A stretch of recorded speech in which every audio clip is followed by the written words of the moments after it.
I can start saying that the truth about Cuffed and all that. 2019, I was a junior, and we shot Cuffed. We spent just the year prior working on our scripts to apply or to make your film into the short, right? And then you submit your short, and then you get into the premiere. If you don't, then you make a trailer, and then that shows up the premiere. But the premiere is at the Samuel Goldwyn Theater in Beverly Hills, also where I had the internship. And Sterling K. Brown was a mentor given to me through that mentorship at the Samuel Goldwyn Theater through the Academy, and I was able to incorporate his voice into the film that I had at CSUN. CSUN's premiere is at the Samuel Goldwyn Theater.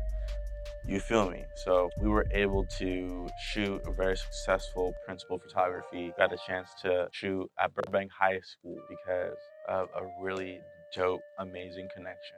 We were able to pull through 5 days, and then there was a lot of talk about the idea and like what it's about, and I was really getting torn up about what I was trying to say the film was about, because to me it was like my worst nightmare come true. Two young black boys get caught in the wrong place at the wrong time by the police, and although they escape, their freedom doesn't last very long. And I had this spiel about all I'm really trying to say is, set aside your differences and work together, because you have two boys on the polar opposite ends of the black community, one hood, one good. They have to put their differences aside and work together. But ultimately that didn't that resonated, but it resonated for some reason with a lot of biracial people. That dialogue, that rhetoric, I guess what it was saying was not directed at, black people, even though I was saying that this was for black people because the two boys are black. You have that double thought, that double think, split brain. And then there was a huge pacing problem. There was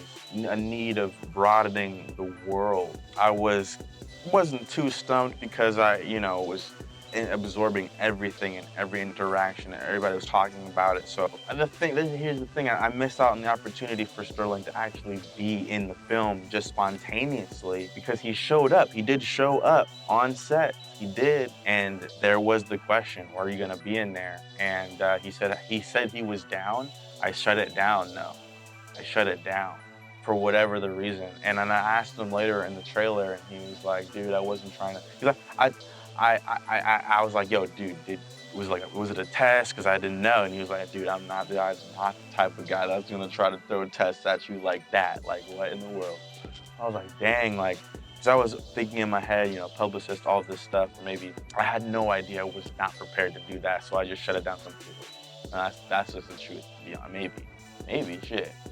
With all this stuff that needed to be, the pacing that needed help adjusting, and the broadening of the world, I was like, okay, great. Let me try to incorporate Sterling as a voice narrator throughout the short, help with the pacing, and the visuals underneath that will be of the city.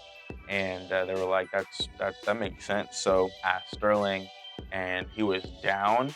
Set up an appointment with his assistant Haley, and we had I didn't know how to work cameras like that, so I think it was like a black magic, and I used one from our cinematographer Chandler. Got the rundown on how to use it. Forgot now, obviously, but Sterling told me at that point he did tell me that it might not be his face, but he can get his voice, because his publicist would have an issue with it at that point. And so I'm writing down the script, and we have the camera just in case, but my sound guy Brian Diener, he comes, and bare minimum I need sound. You know what I'm saying? I can do the camera, but Haley is pretty much saying it can only be you and somebody else. It can't be a whole crew, because you only have an hour, and it's also going to be his earliest call time at 2 a.m. You're gonna have him at 2 p.m.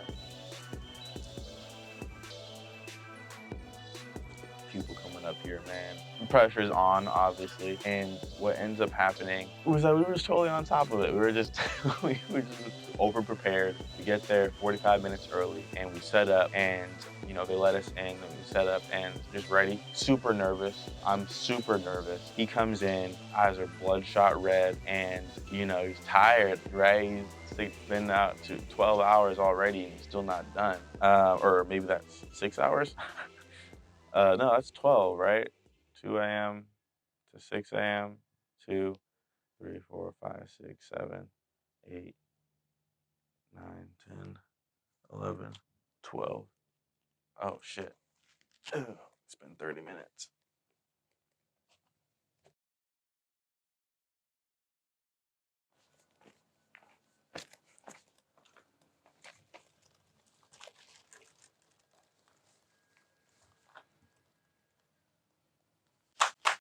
Anyway, a long ass time. And the crazy thing is, we get in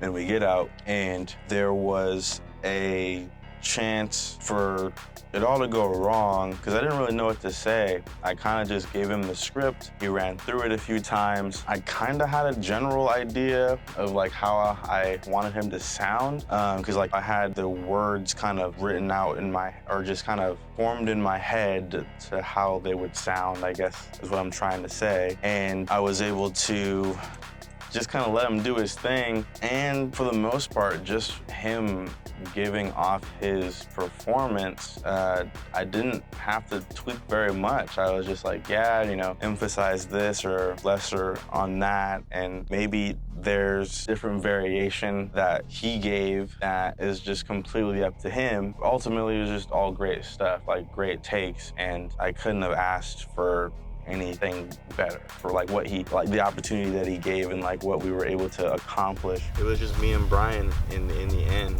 We were able to go in there and set up shop. That happened, and then we were trying, like, this whole entire time, ever since Principal Photography, it's been a really difficult time with the editors and trying to communicate with them, and it all kind of simmers down until I'm able to sit behind them physically and help them explain what I'm trying to say to them. As far as my ideas for the film, they were just trying to do their best, I feel like, ultimately at the beginning, and did write notes specifically for every single day that we did shoot. I went through every shot and had an idea of, hello. Okay, I had an idea for, every single shot for the script, and I had expected the editors to kind of follow suit on that. It just kind of didn't feel like they were, or had no idea what I was referencing when I brought it up. And when I did bring it up, because they acted like they didn't know anything, or at least they didn't know what I was referencing. Or the worst part was they just felt like my idea wasn't good, so they just switched it up. And at the very least, I just asked them, I need to be able to see it, to interpret it. I don't even know if you got the idea correctly in order for us to portray it. I just want to see it. And then there was a lot of butting heads from that aspect.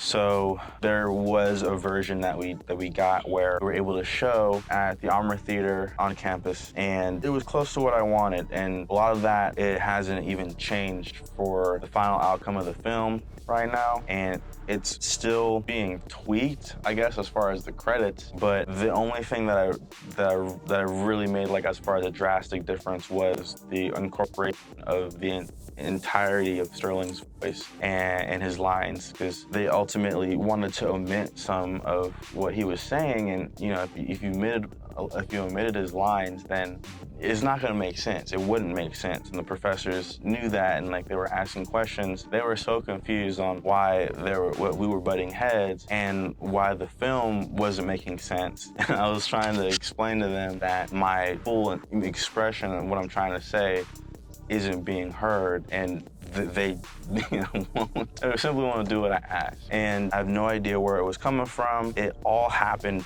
pre-pandemic. It was early March, right before the pandemic happened, and it left a real bad taste in my mouth for post-production. And that's part of the reason why I kind of wanted to get away from editing as well, I guess, too. But ultimately, we ended up trying to continue. The thing was, I knew we had to do reshoots, and I knew we had to get more shots just to better enhance the film. So we ended up doing, I think, 3 or 4 days of reshoots, maybe 2, definitely 3 or 4 unofficially, not with everybody. We definitely had to bring back some of the cast all during the pandemic, so everybody was kind of out there just kind of doing their thing, trying to help out. We're doing the best we could, and creating our own COVID protocols and making sure everybody was masked up. We were able to really wrap up the film with those reshoots. And when it came to editing, the editors didn't feel like that the reshoots were good enough,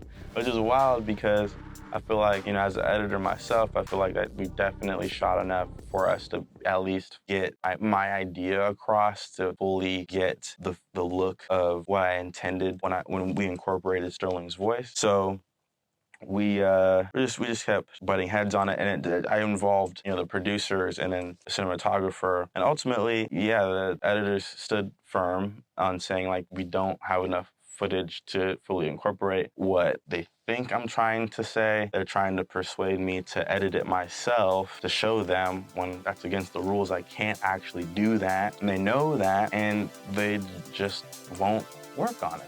And so I do get fed up and actually just ask the crew, like, so you feel me, you've seen what I've been dealing with. This is exactly the whole issue that we've been dealing with, in the sense that we haven't been able to move forward. So it's like, what should I do? And during the entire ordeal, I've been on the phone with this mentor from the Gold program that I had at the time. It was an editing mentor.